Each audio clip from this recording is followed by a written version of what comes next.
I'm dressed as a reverse tree. Welcome to the DADAH Friday New Lecture Series.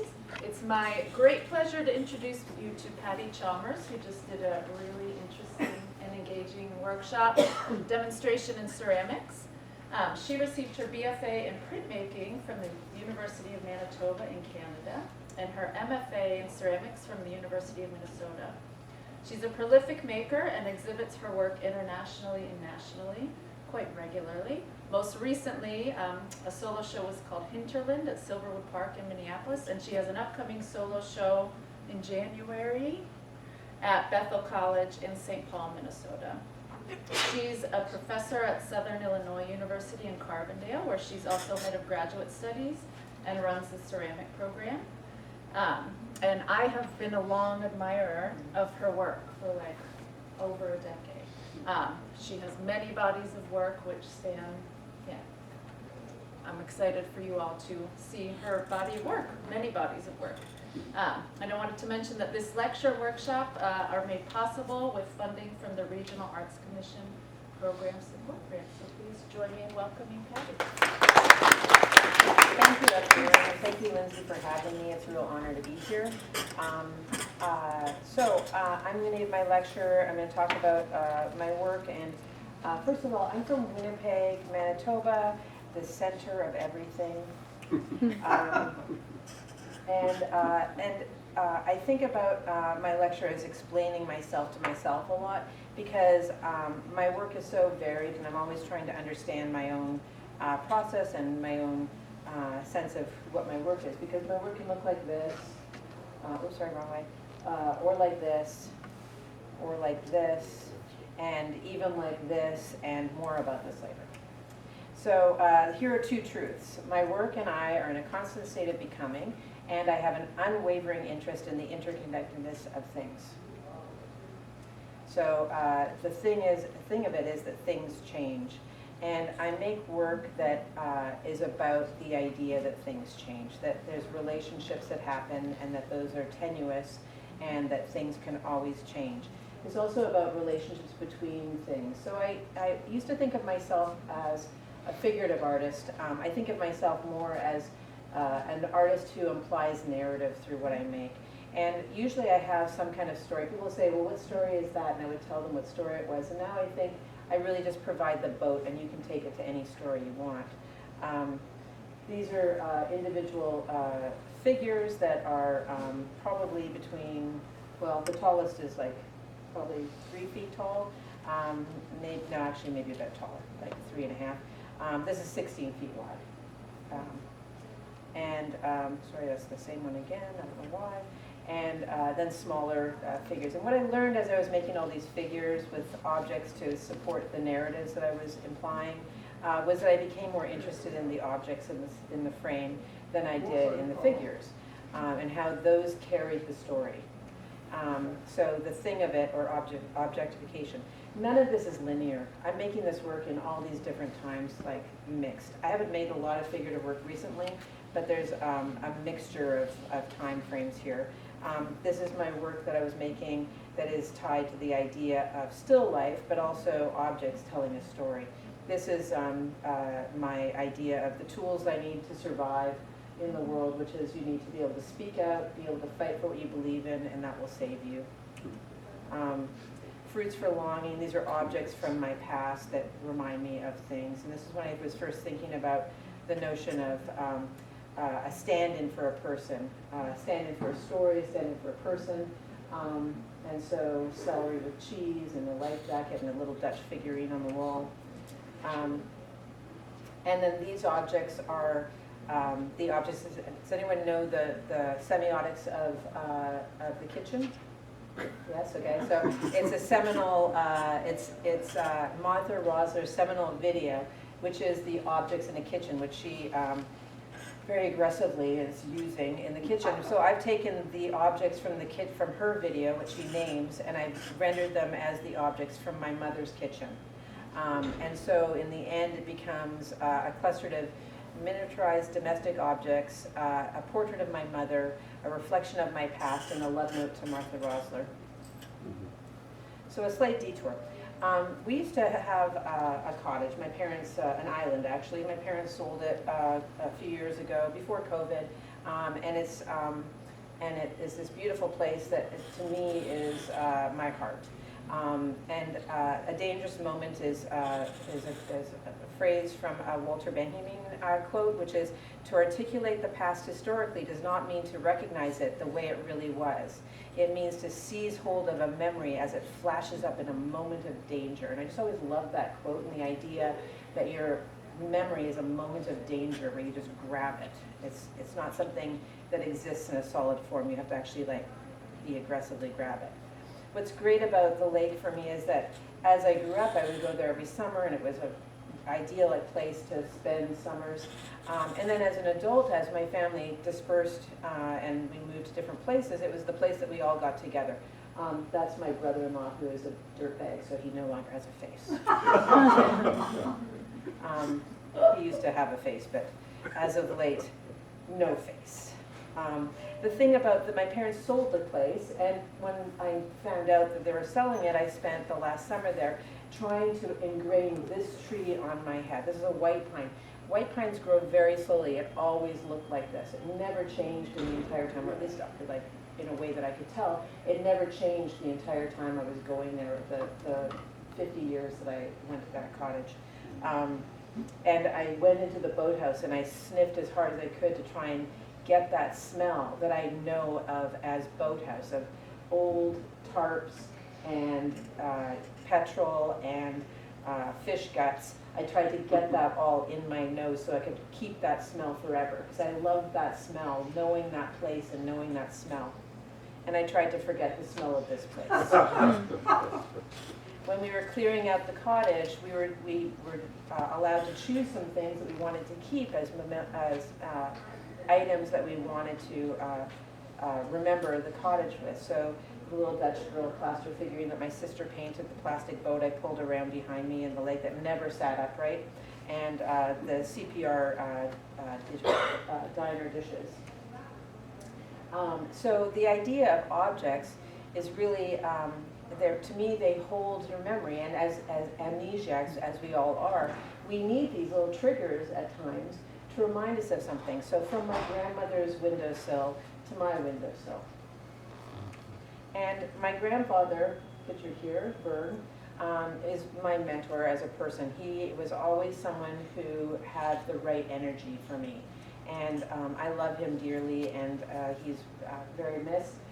He would drink out of this duck cup. It's like a Currier and Ives duck painting, I think, and it was made into this decal, and it's a Pyrex mug.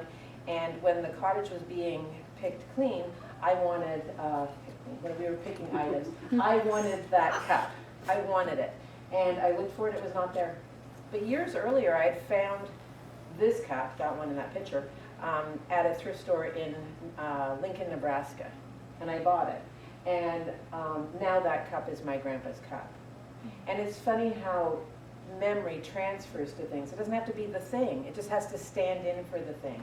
In the same way as the thing stands in for the person or the memory. And I think about how we collect things around us and how those things start to identify who we are. This is my first boyfriend, Guy's Auntie Marge's house. So she has a lot of tchotchkes that identify her as who she is. Very much a collector of objects, china and glassware. And a few years ago, I made this piece. This is not the piece, this is just me posting it. I posted it. This is the most public display of me making work that I've ever done, which was I made 365 objects in this series called Every Day I Think of You. And I posted what I made each day that I made them. So I didn't make them one a day. I made different amounts. So each of these screens is a day's work, and those objects are the things I made in that day.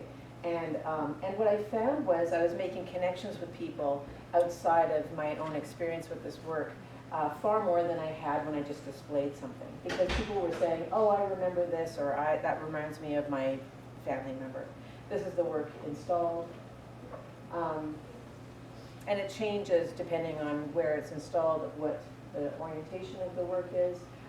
But the donut I like in the center is like kind of this black hole of like memory. So navigating loss. So a lot of my work recently is about loss. So I'm sorry, this is the gloomy part of the presentation.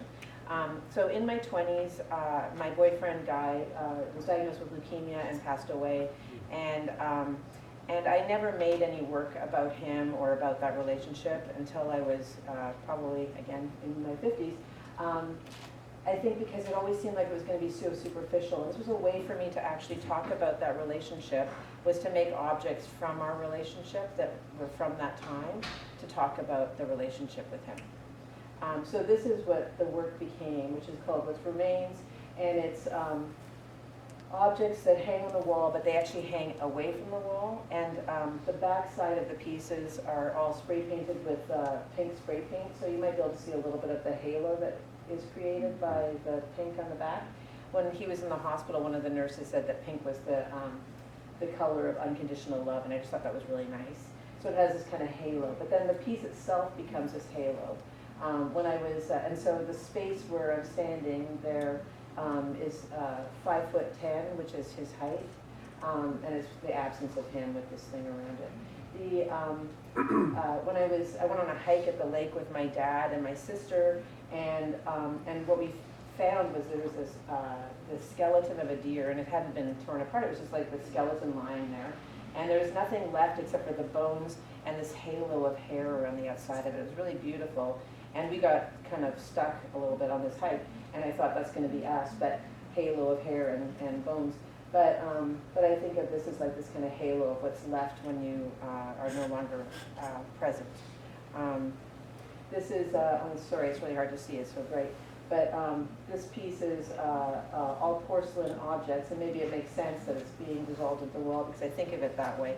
So they're porcelain objects that have been, I take the objects, I Photoshop them and make them wonky, and then I create them in that wonkified form to talk about how we lose things sometimes. So this was a piece about my relationship with my father, and these are things that associate with him.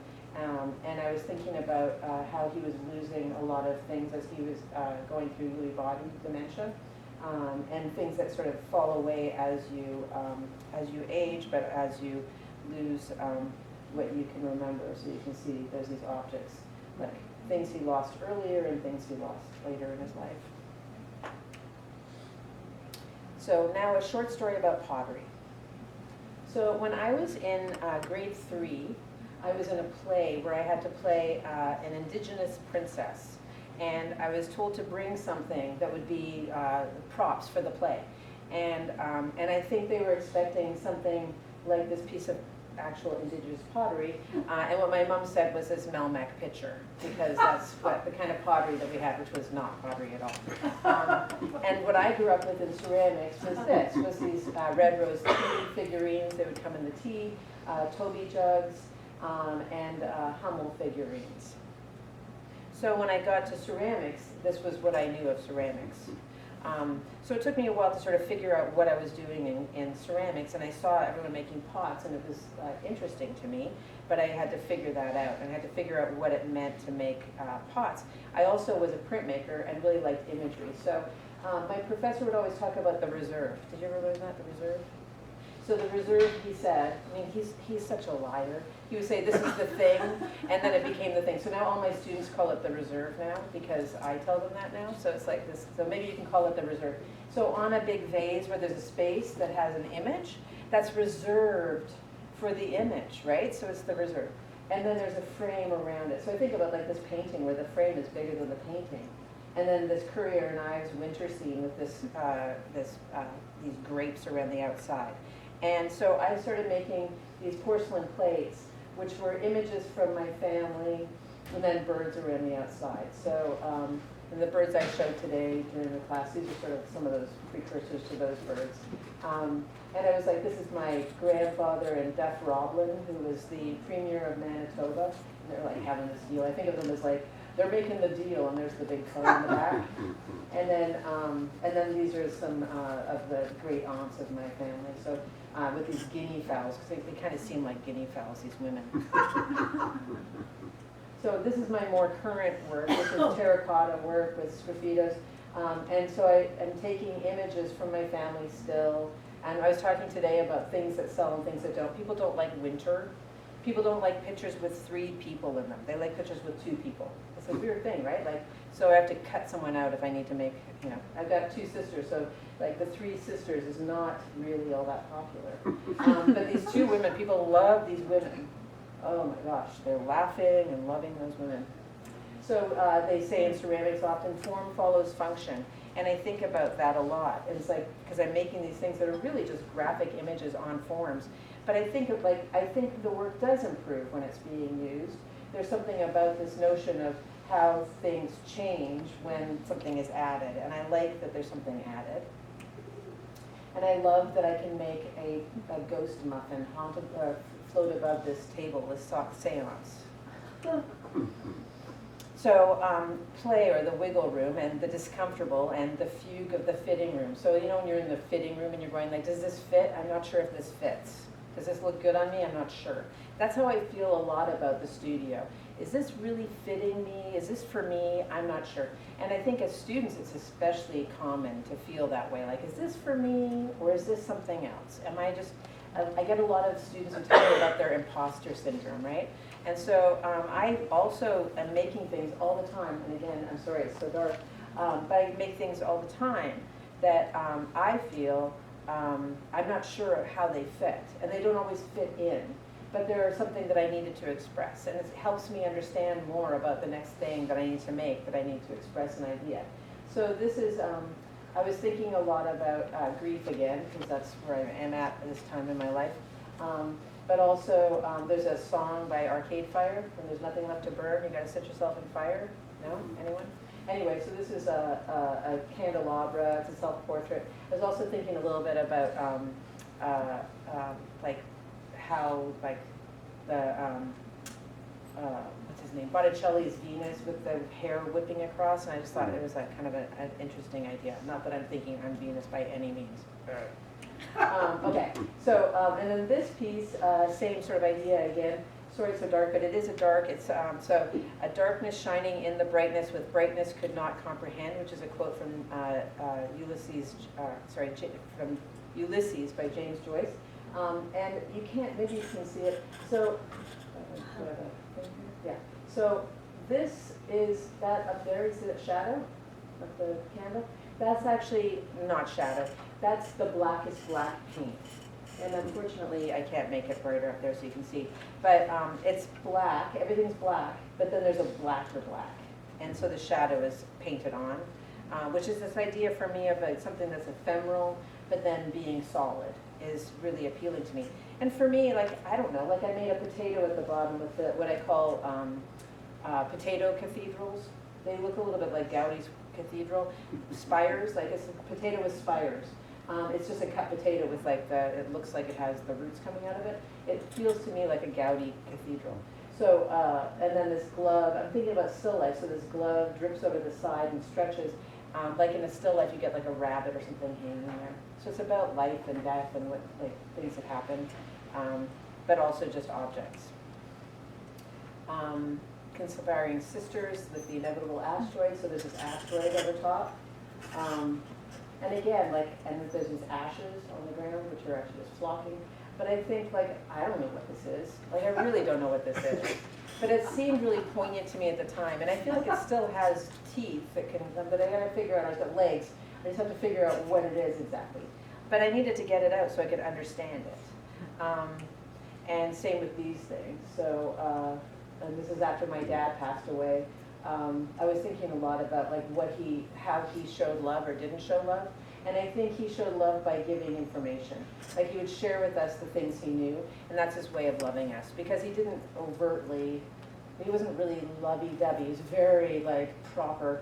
And so I think about the knowledge he shared with us about trees. He was a forester before he was a computer guy.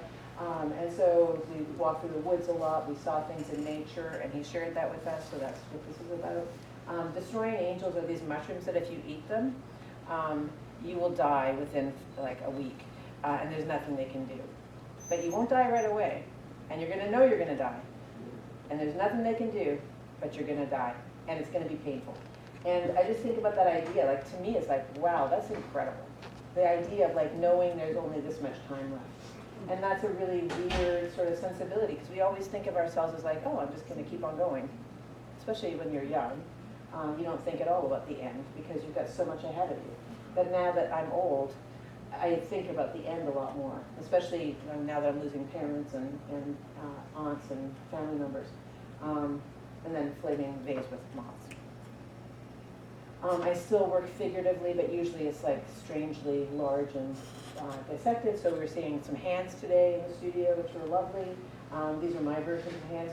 These are quite large. So the one line on the ground is this wide, and it's got rocks that hover over top of it. And I think of those rocks as looking like planets. They kind of look like Saturn when you look at them close. I think about like having like this hand grab, like everything's in your hand. The hand on the other side has mushrooms growing out of the back of it. And these are the vases that depict the things my dad taught us about polypody, this evergreen fern, about constellations, about rocks, and about trees, and about grass, sedge, and reed. Grass, sedge, and reed, 3 different things. We always have to learn about that. The grass, the sedge, and the reed. How do you tell them apart? He liked to quiz us. He should have been an academic. So I think about these moments of doing things to try and figure things out, to try and understand what it is that I'm doing, and they're often just like these weird things. This one is, so I was thinking a lot about the idea of, so pimples, so there's like a pimples sort of, right? Pimples turning to kisses. So, so I imagine that like eventually the pimples will turn to kisses. So those are like the axis of kisses.